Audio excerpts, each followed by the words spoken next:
Net के syllabus में है थेरेपेटिक योग में योग प्रैक्टिस। तो management of the disease through suitable योग, ठीक है, जो ठीक लगे, जो उपयोगी योग अभ्यास के द्वारा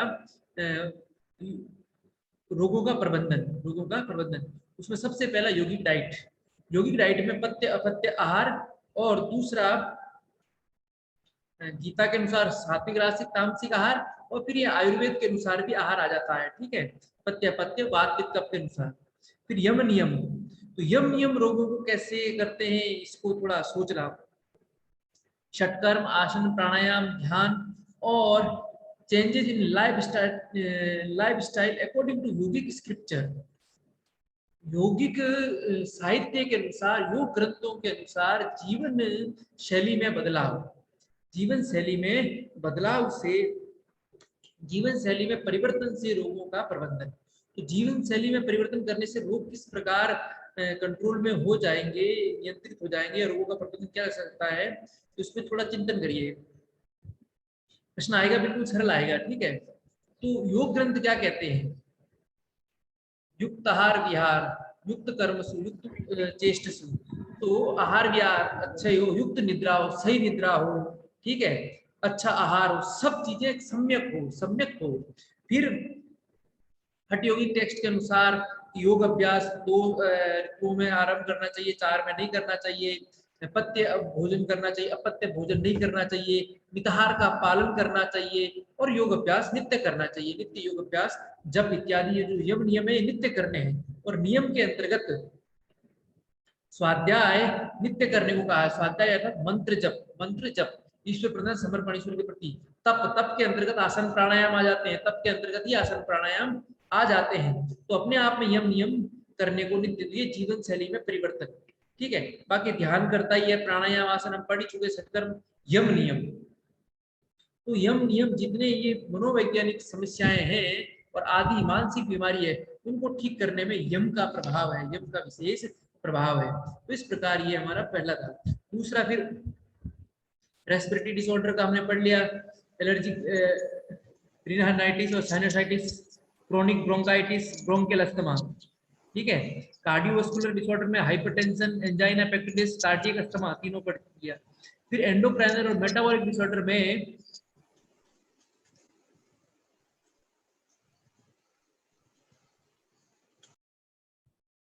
जो हमारे पाठ्यक्रम में है, diabetes mellitus, hypo and hyperthyroidism, obesity, metabolic syndrome. फिर obstetrics and gynaecological disorder, menstrual disorder, ये भी हमने पूरा पढ़ लिया। गैस्ट्रोइंटेस्टाइनल डिसऑर्डर में gastritis, indigestion, peptic ulcer, constipation, diarrhoea, irritable bowel syndrome, colitis, piles, ठीक है। तो हम लगभग पढ़ चुके हैं पाइल्स के बारे में। तो मूलतः बड़ी आंत से संबंधित रोग है, ठीक है, बड़ी आंत से संबंधित रोग हैं, और बड़ी आंत में समस्या आने पर ये पाइल्स की बीमारी होती है। और यौगिक चिकित्सा में मूलबंध और अश्विनी मुद्रा इसके विशेष हैं। तत्पश्चात muscular skeletal disorder, back pain, intervertebral disc prolapse, lumbar spondylitis, cervical spondylitis, ये पढ़ चुके हैं। ऑर्थराइटिस हम शुरू किए थे। तत्पश्चात न्यूरोलॉजिकल डिसऑर्डर में migraine, tension, headache, epilepsy, psychiatric disorder में neurosis, anxiety disorder, phobia, depression, ये इत्यादि हैं। तो संधि शोथ अर्थात अर्थराइटिस,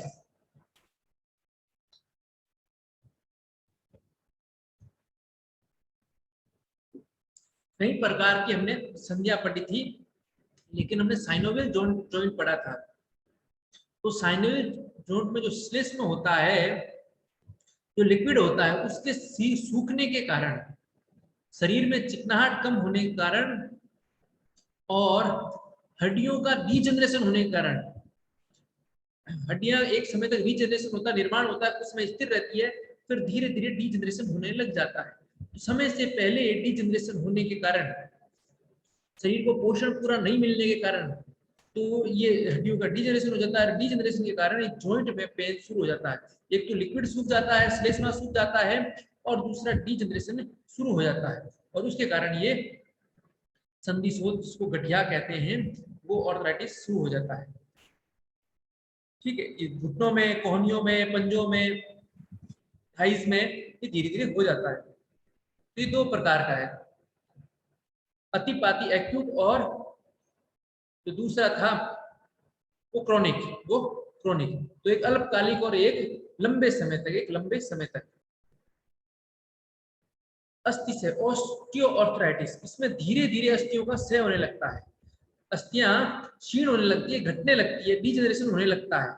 ये अधिक मध्य आयु या प्रौढ़ अवस्था अथवा वृद्ध अवस्था में होता है। कैल्शियम की अधिकता से शरीर का विकृत रूप, अत्यधिक मोटापा, असंतुलित भोजन, पैराथायराइड के असंतुलन आदि के कारण भी हो जाता है, आदि के कारण भी ये हो जाता है।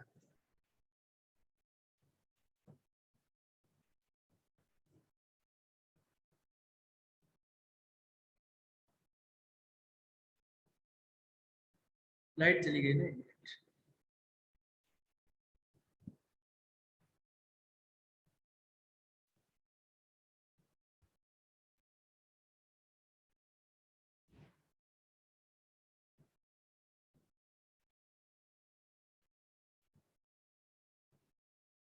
तो कई सारे कारण हो सकते हैं, लेकिन जब डीजनरेशन होता है तब कैल्शियम की कमी हो जाती है। एक बार शुरू में कैल्शियम अधिक होता है, हड्डियां बढ़ जाती है, तो हड्डियों का अधिक बढ़ने के कारण भी बहुत सी ये समस्याएं उत्पन्न हो जाती है।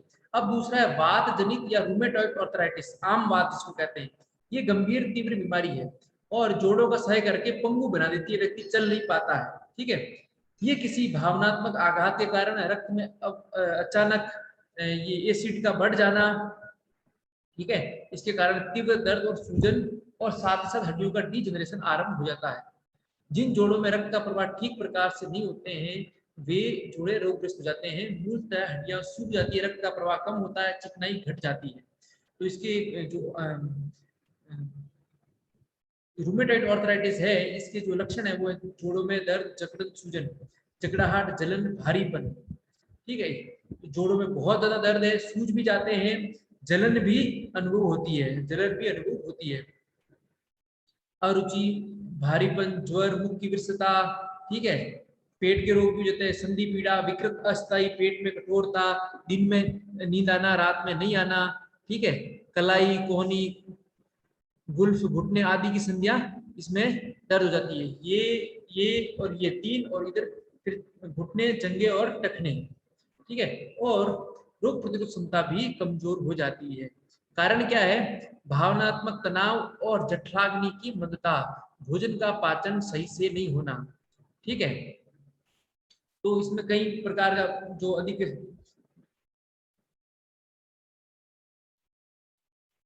उन्होंने बोला घी, घी शब्द तो हड्डियों के रोग को ठीक करता है। ठीक है ना, इसको ध्यान नहीं देना है। बाकी मांस, पशुओं की चर्बी, तले भोजन, कृत्रिम रूप से बने पदार्थ, ठीक है, ये बढ़ाती है, ये बढ़ाती है। व्यक्ति व्यायाम नहीं करता है, व्यायाम अर्थात संधि का संचलन, जॉइंट मूवमेंट नहीं करने के कारण भी ये ज्यादा होती है। सबसे अधिक ठंड अधिक होती है तब ये पीड़ा अधिक बढ़ जाती है, ठंड अधिक होने पर ये पीड़ा अधिक बढ़ जाती है। यौगिक उपचार, सामान्य पवन मुक्तासन भाग 1 और भाग 2, जो जॉइंट मूवमेंट के हैं, चाहे गर्दन के हैं, हाथ के हैं, पैर के हैं, ये सब, उसके साथ छोटे मोटे आसन कर सकते हैं। प्राणायाम, सारे प्राणायाम इसमें चलेंगे। क्रियाएं इसमें संघ प्रक्षालन बहुत ही महत्वपूर्ण भूमिका, क्योंकि ये वात रोग है और आंत से संबंधित होता है, और संघ प्रक्षालन आंत की शुद्धि कर लेता है। तो संघ प्रक्षालन, बस्ती क्रिया, ठीक है, बस्ती क्रिया, ये दोनों इसके लिए बहुत है। ठीक है, निश्चित आहार, वात रोगियों के लिए दुग्ध पदार्थ नहीं, क्योंकि वो सुपाच्य नहीं होता है, सुपाच्य नहीं होता है। हल्का भोजन, घी युक्त भोजन, कैल्शियम और शाक युक्त, प्रोटीन युक्त भोजन इसमें उपयोगी है, उपयोगी है। ठीक है, अब अगला है वात रक्त गठिया।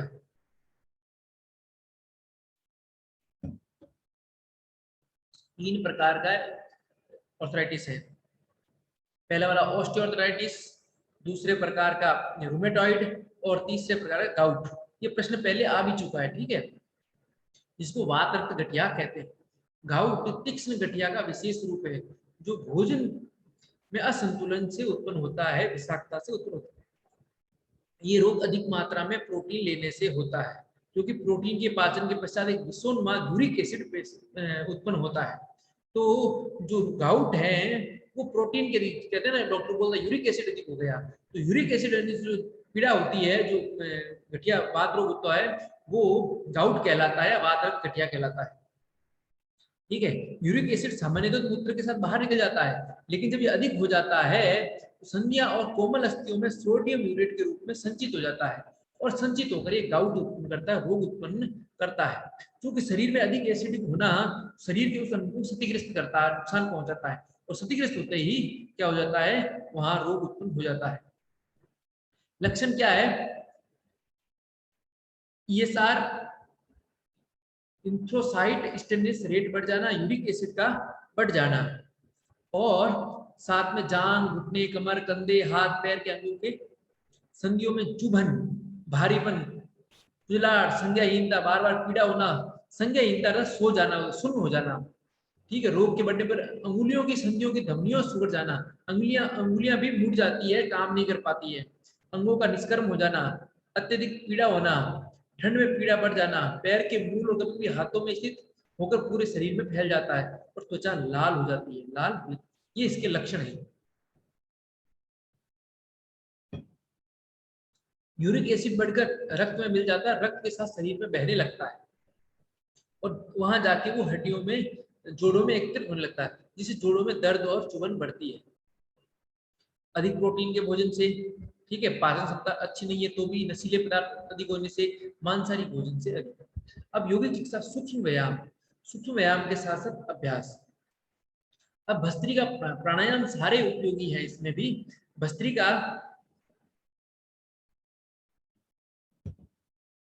भी उपयोगी है, बाकी चूंकि बात बीमारी है, सारे प्राणायाम काम करेंगे।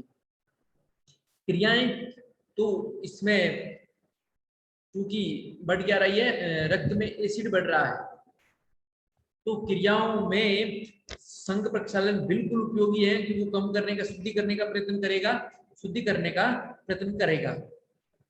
पाचन तंत्र के लिए नौली इत्यादि ठीक है। अब भोजन में इसमें सारी एल्केलाइन भोजन, प्रोटीन को हटा के साग सब्जी, विटामिन और खनिज लवण भोजन करेंगे तो इसमें लाभ होगा, इसमें लाभ होगा और अच्छा लाभ होगा।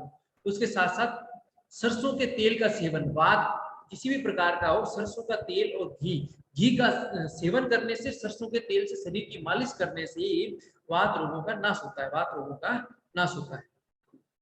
अब है अपना neurological disorder, migraine, tension, headache, epilepsy. स्नायु तंत्र विकार, माइग्रेन, अधकपारी हिंदी में बोलते हैं, या माइग्रेन तंत्रिका तंत्र से संबंधित एक जटिल विकार है। माइग्रेन एक प्रकार का सिर दर्द है, जिसमें सिर के दोनों ओर या एक और रुक रुक कर भयानक दर्द होता है, या इस साइड से, या इस साइड से, या इस साइड से, या इस साइड से पीड़ा होती है, व्यक्ति सहन नहीं कर पाता है, और 2 घंटे से लेकर 2-3 दिनों तक ये दर्द कंटिन्यू बना रहता है। ठीक है, तो माइग्रेन के कई सारे कारण हैं, वैसे इसको न्यूरोमस्कुलर डिसऑर्डर माना जाता है। ये सेरेब्रल कॉर्टेक्स की बढ़ी हुई उत्तेजना तथा ब्रेन स्टेम के ट्राइगेमिनल न्यूक्लियस में न्यूरॉन दर्द के असामान्य नियंत्रण से संबंधित है। अस्थिर हार्मोन इसका एक कारक है। माइग्रेन यौवन पूर्व की उम्र वाली लड़कियों और लड़कियों को लड़कों की अपेक्षा अधिक प्रभावित करता है। 72 घंटे से अधिक चलने वाले माइग्रेन को स्टेटस माइग्रेनम्स के नाम से कहा जाता है। विश्व स्वास्थ्य संगठन के अनुसार माइग्रेन दुनिया भर में डिसेबिलिटी के कारण काम न कर पाने का सबसे छठा कारण है। लोग काम नहीं कर पाते हैं, ऐसा छठा रोग है माइग्रेन, जिसके होने के कारण लोग फिर काम कर ही नहीं पाते हैं, काम कर ही नहीं, काम करने का मन ही नहीं करता।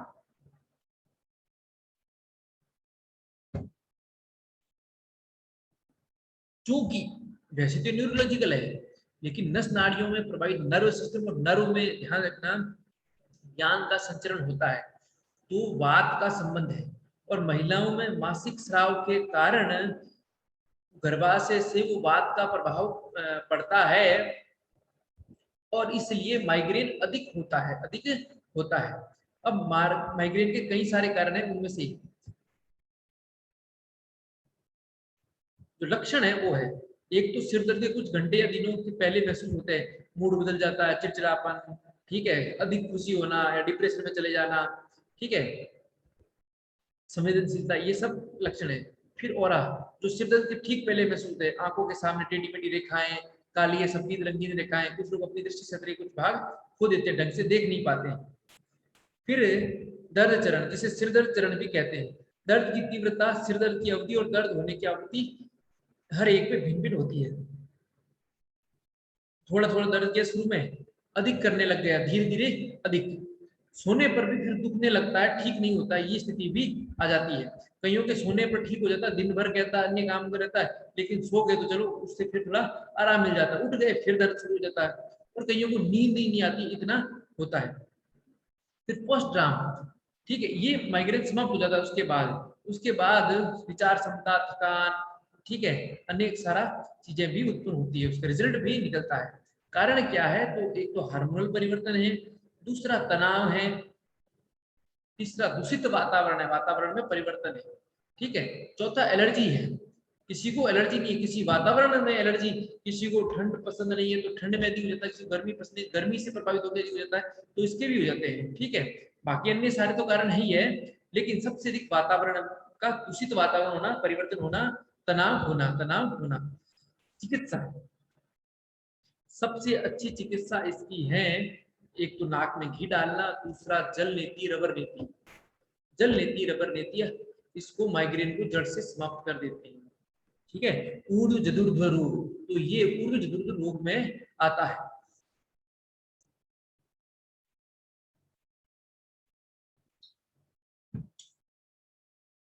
कपालभाति भी काम करता है, प्राणायाम में सारे प्राणायाम इसके लिए उपयोगी है, सारे के सारे प्राणायाम उपयोगी है। और योग निद्रा और इस शवासन भी उपयोगी है। बाकी आसन का इसका कोई विशेष प्रभाव नहीं है, लेकिन कर सकते हैं, क्योंकि जब होगा तो आसन कोई कर ही नहीं सकते, लेकिन जब हुआ, योग निद्रा करें तो लाभ मिलेगा, जल नीति करेंगे तो लाभ मिलेगा, ठीक है, और नाक में घी डालेंगे तो लाभ मिलेगा। अब अगला है सिर दर्द, टेंशन, हेडेक, ठीक है।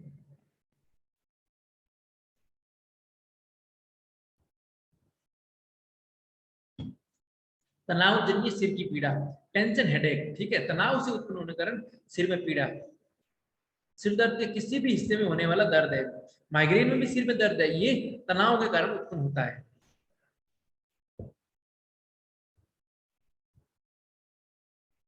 तो दो प्रकार के इन्होंने सिर दर्द को बांटा, प्राथमिक सिर दर्द, माध्यमिक सिर दर्द। माइग्रेन, क्लस्टर तनाव युक्त सिर दर्द, शराब से होने वाला ब्रेन ट्यूमर, रक्त का थक्का, काला मोतियाबिंद, रात में दांत बिछना, साइनस इत्यादि के कारण भी होते हैं। तो तनाव जन्य से जब थक जाते हैं कहीं, तो जो सिर दर्द उत्पन्न होता है वो तनाव जन्य सिर दर्द कहलाता है। कई बार सोने मात्र से ठीक हो जाता है, कई बार नींद ही नहीं आती, इतना खतरनाक होता है, तो ये सिर दर्द। तो इसके लिए भी सबसे अच्छा गाय का घी। उसके बाद एक योगिक क्रिया और है, कपाल रंध्र अंतर धोती। गहन संहिता की जो कपाल रंध्र है वो भी इसको ठीक करता है, ठीक करता है।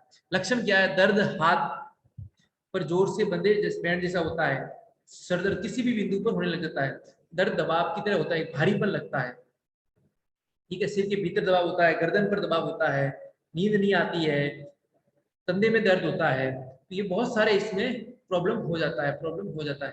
तो ये मालिश के द्वारा तो होता ही है। सबसे अच्छा नाक में घी डालो और कपाल रंध्र अंतर्धोती का अभ्यास करो। कारण तो बहुत सारे कारण हैं उसमें, तनाव, भावनात्मक तनाव, थकावट, चिंता, अत्यधिक काम, अत्यधिक pressure, mental pressure, emotional pressure, ठीक है, असंतुलित शारीरिक तंत्र, सिर में अल्प रक्त प्रवाह, अपर्याप्त नींद, अत्यधिक शोर, अत्यधिक ये इलेक्ट्रिक चीजों का प्रयोग, ये सब के सब इसके कारण है।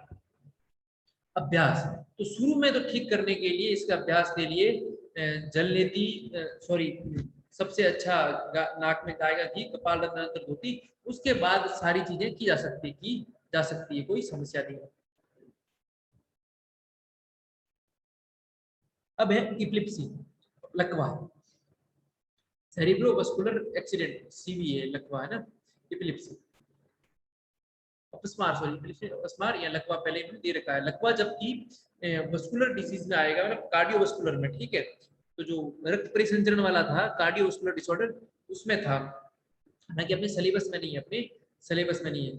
तो मस्तिष्क में रक्त वाहिका का अवरुद्ध होना या हृदय के साइड से अवरुद्ध होना, ब्लड वेसल से रक्त वाहिकाओं को अवरुद्ध हो जाने में, रक्त का थक्का जम जाए, उसमें रक्त आपूर्ति एकदम ढंग से नहीं हो, तो मस्तिष्क में जो आघात लगता है, जिसमें हृदयाघात होता है, ठीक इसी प्रकार ये मस्तिष्क में आघात लगता है एक साइड के अंग, क्योंकि ब्रेन है तो एक दोनों ब्रेन का पार्ट एक एक साइड को संचालित करते हैं, तो जिस भाग में इफेक्ट पड़ता है तो वो भाग फिर उसको ब्रेन स्ट्रोक ले आता है। ब्रेन स्ट्रोक को ही लकवा कहते हैं।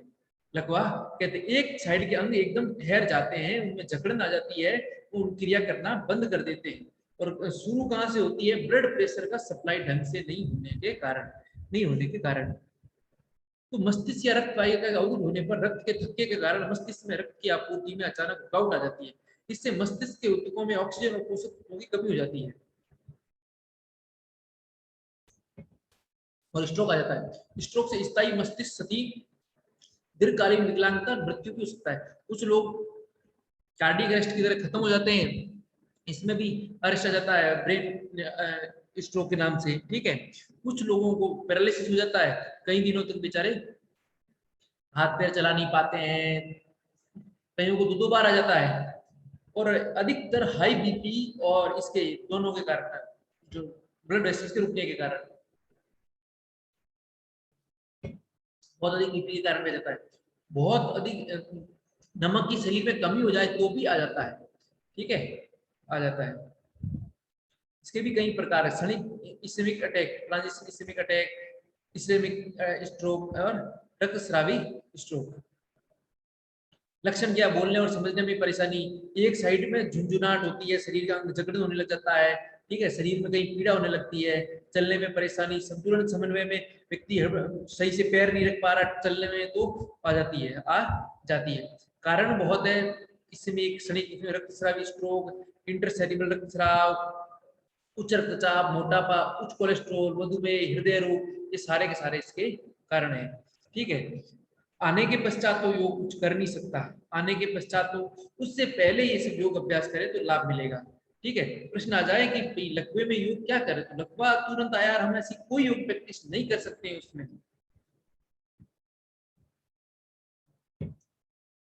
समय पर डॉक्टर के पास जाना ही इसका चिकित्सा है। नहीं तो हमारे नागौर में एक जगह है,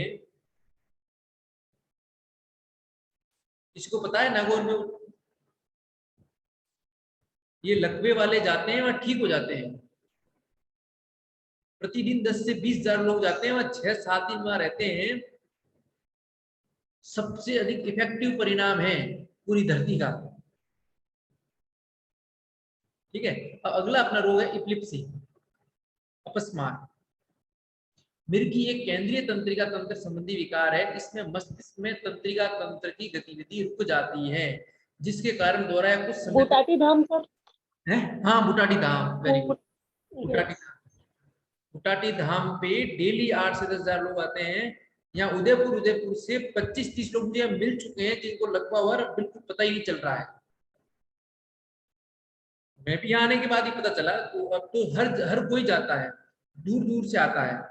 तो ये प्रभाव है वहाँ, केवल कुछ नहीं, वहाँ परिक्रमा करते हैं, लोग ठीक हो जाते हैं, लोग ठीक हो जाते हैं। तो ये अलग है साइंस, ठीक है तो योग ही भक्ति योग है और कुछ नहीं। शरण में आ गए, समर्पण कर दिया तो वो ठीक कर दिया, लेकिन डॉक्टर मानेंगे नहीं। लेकिन बहुत अच्छा है, एक बार कभी देखने के लिए भी जाना।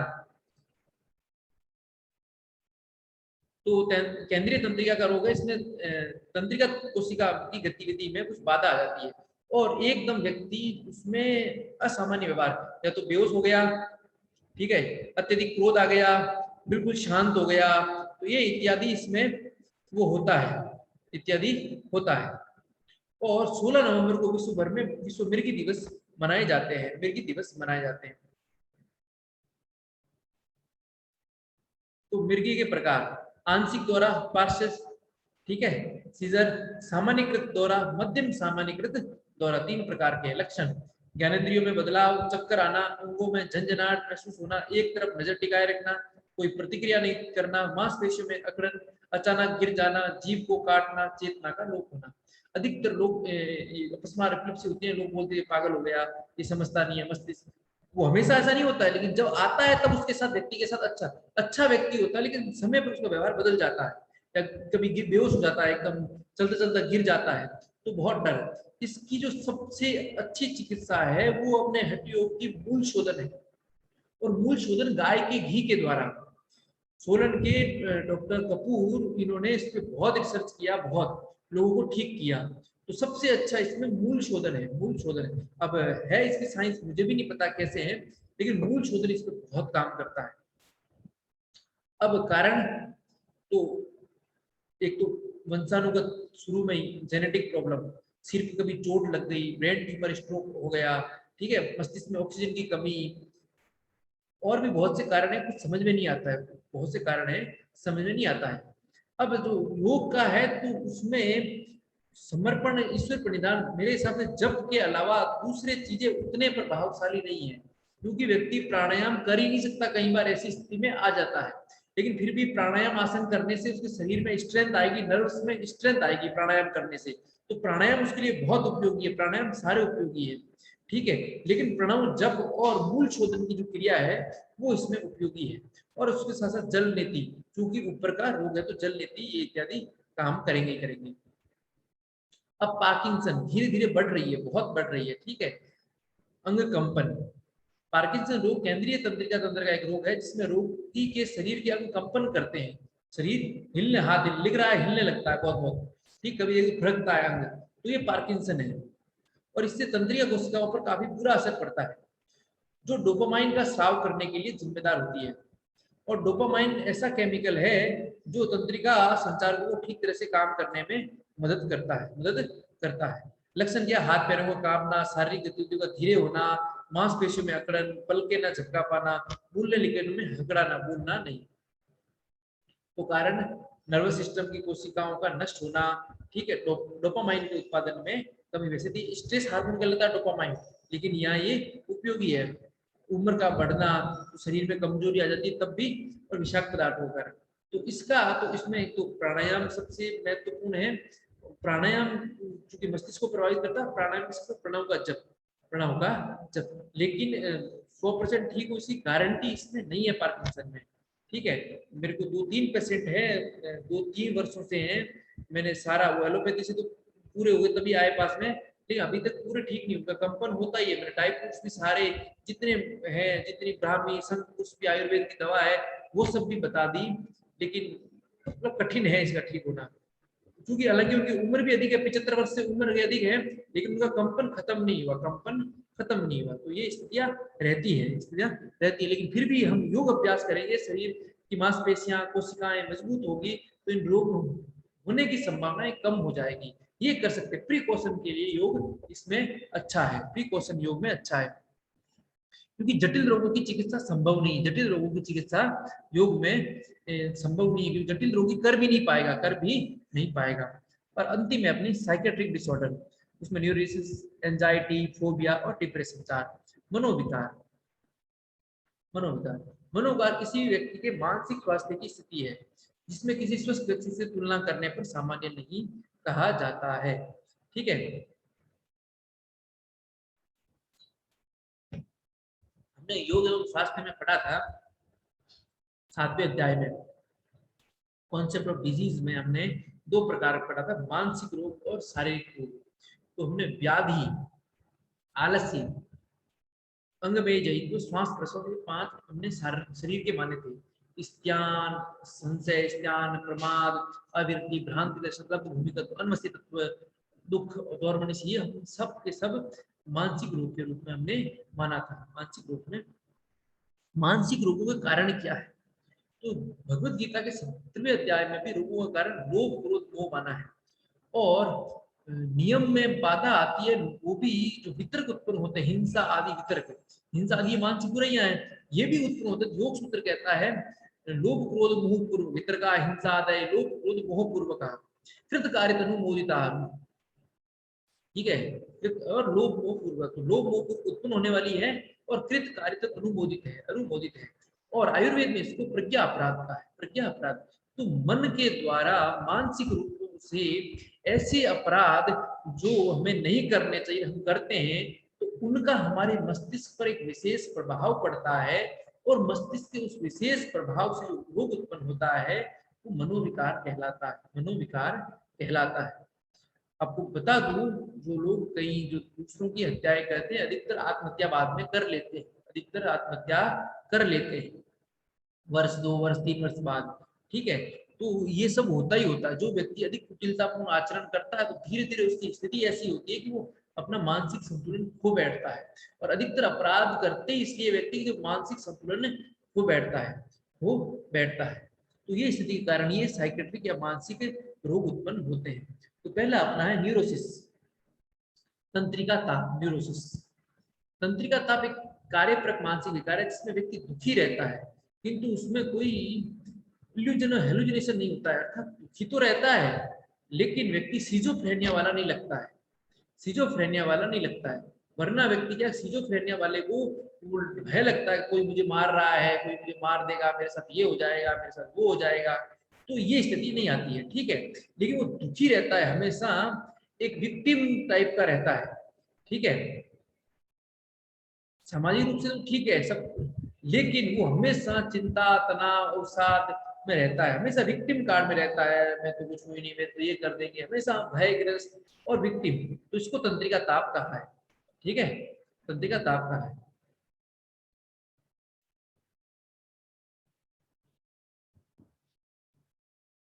मनोविकृति, साइकोसिस। मनोविकृति एक गंभीर मानसिक स्थिति है जिसमें किसी व्यक्ति की सोच और वास्तविकता के बीच में अंतर होता है। इनको भ्रम रोग, डिल्यूजन और फिर मति भ्रम, हेलुसिनेशन कहते हैं।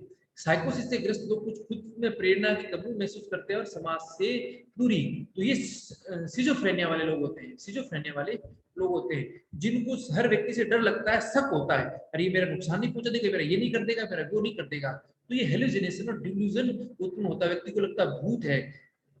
कईयों को मैं मिला एक दिन, एक व्यक्ति से पुलिस में था, तो इसमें आबकारी विभाग में छापे में डालने में, तो वो फोन आते हैं बड़े अफसरों के, वहां छापा मारो, वहां जाओ, वहां अपराधी वो बंदूक पे दिखाए, दोनों ओर से मरे, तो उसको वो फोबिया हो गया। अब वो बोलता है मेरा फोन स्विच ऑफ है, लेकिन मुझे लगता है मेरा फोन बज रहा है, वो उठ कर खड़ा होता है, कहीं फोन स्विच ऑफ किया हुआ। तो ये हेलुसिनेशन होता है, लगता है अरे फोन आ रहा है, अरे कोई भूत है। तो इस प्रकार की जो स्थिति है वो हेलुसिनेशन कहलाती है, तो इसको कहते हैं मनोविकृति, साइकोसिस। अब अपना अगला रोग है एंजाइटी डिसऑर्डर, चिंता विकार। ठीक है, चिंता, व्यग्रता, उद्विग्नता, घबराहट, ये सर ये मूड स्विंग्स किस में आते हैं? है। मूड स्विंग्स किस में आते हैं सर? मूड स्विंग्स सामान्य है तो मानसिक रोग ही, मूड का निरंतर, लेकिन ये इसमें न्यूरोसिस में ही आएगा। ठीक है, मूड स्विंग होना सामान्य क्रिया, कोई वो सा वो नहीं है, लेकिन उसके कई हार्मोनल कारण भी होते हैं, हार्मोन का शरीर में, जैसे ये अपने न्यूरोलॉजिकल डिसऑर्डर पढ़ा, तो मूलतः ये न्यूरोलॉजिकल डिसऑर्डर में ज्यादा आएगा, इसमें नहीं आएगा, साइकेट्रिक में नहीं आएगा। ठीक है, क्योंकि मूड स्विंग शरीर पर भी निर्भर करता है, शरीर में क्षमता कमजोर हो जाए, शरीर की क्षमता, शरीर में हार्मोन चेंज हो जाए तो भी मूड स्विंग होता रहता है, होता रहता है।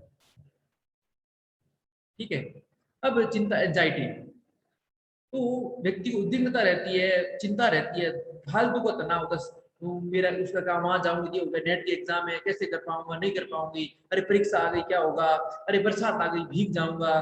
तो इस प्रकार की फालतू की चिंता, फालतू का काम का बोझ बना के रखना अपने ऊपर।